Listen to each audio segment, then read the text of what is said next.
Hello everyone, welcome back to my YouTube channel. कल के short note में हमने फैट को स्टार्ट किया था और कोलेस्ट्रॉल के बारे में पढ़ा था। वहाँ तक हमने पढ़ लिया था।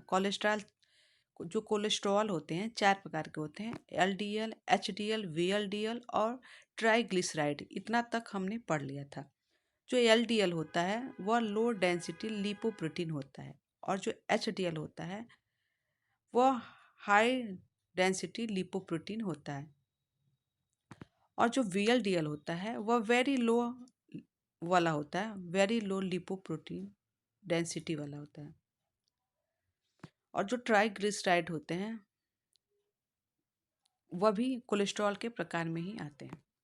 अब इसके आगे हम पढ़ेंगे अर्गोस्टिरॉल। अर्गोस्टिरॉल जो होता है यह फैट का ही प्रकार है, कोलेस्ट्रॉल का ही प्रकार है, और यह खमीर में पाया जाता है। यह त्वचा में, यह शरीर में त्वचा के नीचे उपस्थित होता है।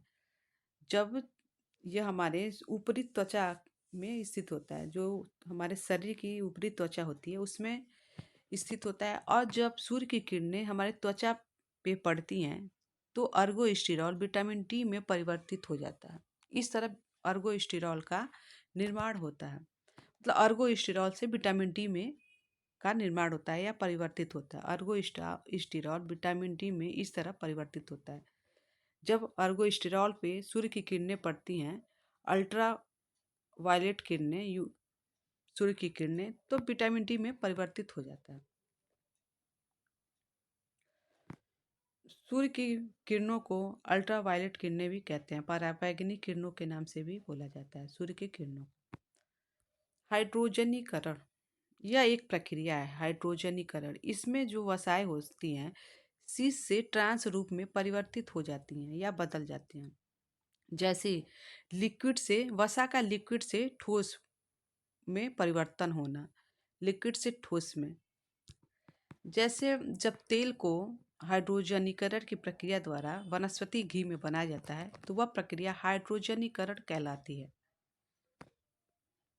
एक्रोलीन, यह भी वसा से उत्पन्न होने वाली एक प्रक्रिया है। जब वसा को या तेल को तेज आंच पर गर्म किया जाता है तो तेल जलकर पतला हो जाता है और उससे धुआं निकलने लगता है।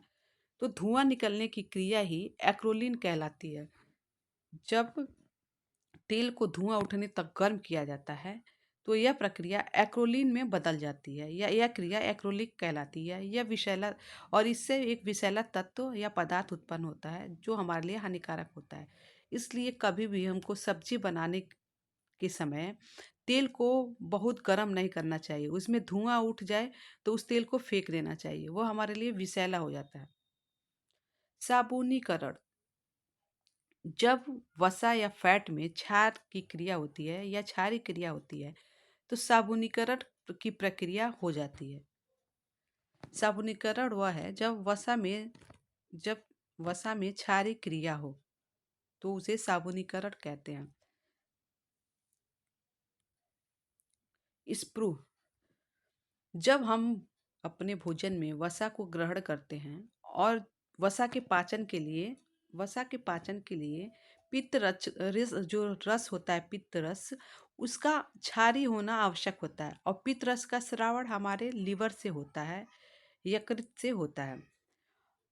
तो जब हम कभी वसा का सेवन करते हैं और उसका पाचन नहीं हो पाता है तो हमारे मल के द्वारा झाग उत्पन्न होता है। मल से जब मल उत्पन्न होता है हमारे बॉडी से, तो मल के साथ झाग उत्पन्न होता है, वही क्रिया स्प्रू कहलाती है। इसका सीधा साधा अर्थ है कि वसा का पाचन नहीं होने के कारण जब हमारे मल के साथ झाग उत्पन्न होता है तो वह क्रिया स्प्रू कहलाती है। और वसा के पाचन के लिए पित्त रस का क्षारीय होना आवश्यक होता है। वसा के पाचन के लिए पित्त रस का क्षारीय होना आवश्यक होता है। अगर जो पित्त रस का स्रावण जो पित्त रस का स्रावण होता है यकृत से, वह अगर उसका माध्यम क्षारीय नहीं है, अम्लीय है, तो वसा का पाचन नहीं होगा। वसा के पाचन के लिए पित्त रस का क्षारीय होना आवश्यक होता है। तो इस तरह स्प्रू को एक लाइन में डिफाइन करना हो तो वसा में जब क्षारीय क्रिया हो जाए जिससे क्षार उत्पन्न कर मल के द्वारा निकलता हो उसे स्पुरु कहते हैं। वसा के कार्य। वसा के कार्य होता है ऊर्जा प्रदान करना। वसा से हमें 9.1 किलो कैलोरी ऊर्जा प्राप्त होती है, सबसे ज़्यादा। तो ऊर्जा का मुख्य कार्य होता है हमारे शरीर को ऊर्जा प्रदान करना, शरीर में ऊर्जा का संग्रह करना। सर्वप्रथम हमारे शरीर में कार्बोहाइड्रेट का पाचन होता है, उसके बाद वसा का होता है, फिर लास्ट में प्रोटीन का पाचन होता है। तो जो वसा होता है उससे जो हमें ऊर्जा प्राप्त होता है वह हमारे बॉडी में संग्रहित इकट्ठा हो जाता है, स्टोर हो जाता है, और जब आवश्यकता पड़ती है तो वह ऊर्जा हमें प्राप्त होती है। कोमल अंगों की रक्षा करना। जो वह फैट होता है वह हमारे शरीर के कोमल अंगों की रक्षा करता है। पाचन नली के स्नेहक के रूप में हमारे भोजन के पाचन में जो फैट होता है वह सहायक होता है। शरीर के महत्वपूर्ण उत्पादों के लिए आवश्यक है।